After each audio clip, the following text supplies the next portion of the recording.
The Los Angeles Lakers just signed JJ Redick, and if you are a part of the basketball world, I'm pretty sure that this is not a surprise to anybody. But he just had his press conference the other day or the day before, whenever the time I dropped this, because we have the draft coming up. But I kind of want to talk about what's the ceiling next year for the Los Angeles Lakers, what they can do to better prepare for the future, and what it's going to look like to have JJ Redick coach LeBron James and Anthony Davis.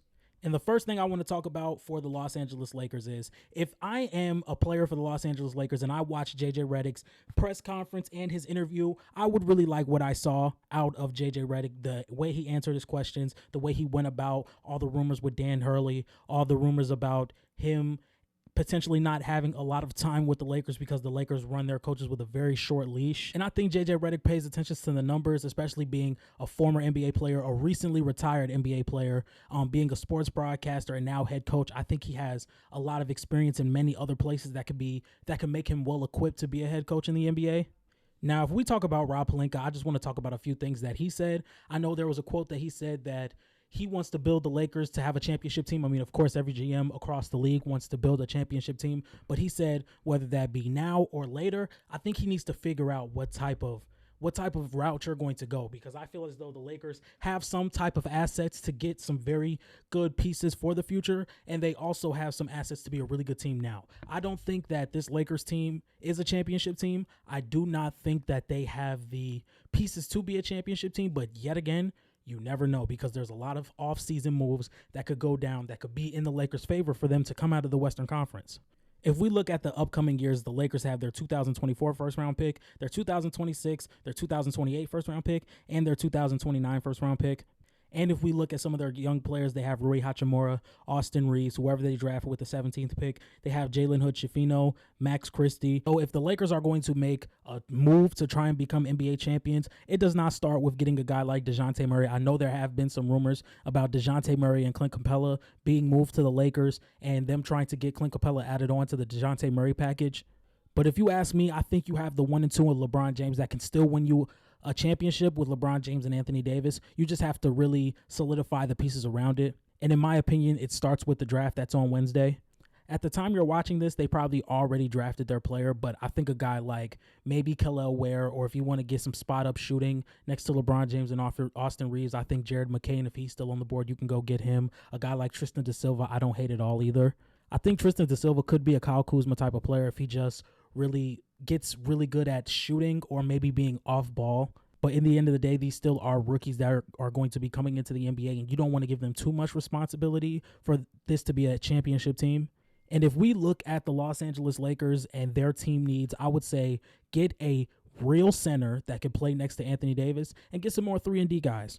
JJ Redick mentioned in his podcast that he would like to have LeBron James and the rest of the Lakers crew shoot more three-pointers. And if you look at the stats, they were 30th in the league in three-point attempts per game, sitting at 31 attempts per game, and the highest being the Boston Celtics that shot 43 per game.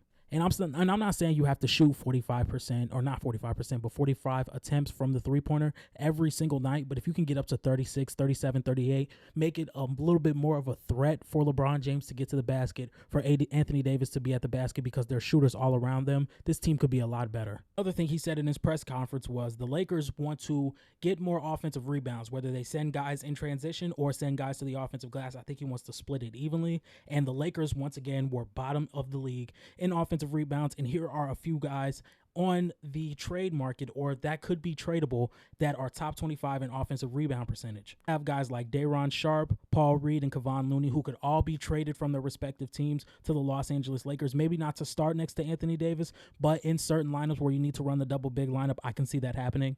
And one thing about the Los Angeles Lakers, I could see them beating any team in the West if it wasn't for Denver. I like the way they match up against the Minnesota Timberwolves. I like the way they match up against the Oklahoma City Thunder. And I like the way they match up against the Dallas Mavericks. And with KCP not being a lock to return to the Denver Nuggets, I think this offseason, the way that things are going down, I believe that the Lakers have a chance to make it out the West.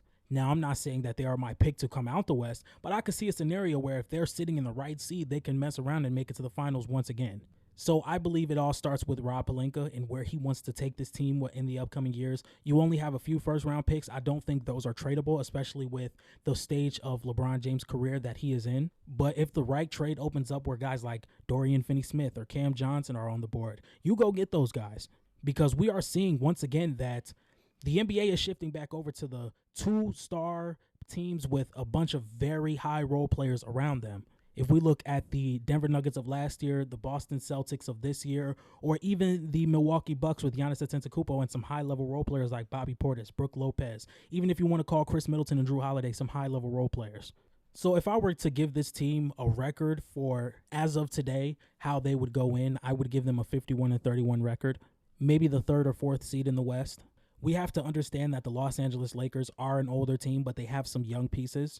I just think that's a very dangerous game because we just saw with the Golden State Warriors how it does not benefit you to be trying to play the man in the middle by just keeping your young stars like James Wiseman, Moses Moody, Jonathan Kuminga, but also trying to keep those high-end guys like Klay Thompson, Draymond Green, and Steph Curry.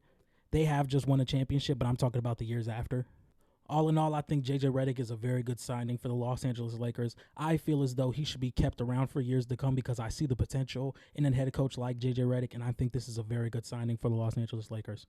And if you guys like this type of content, make sure you like, comment, and subscribe, and I'm out. Peace.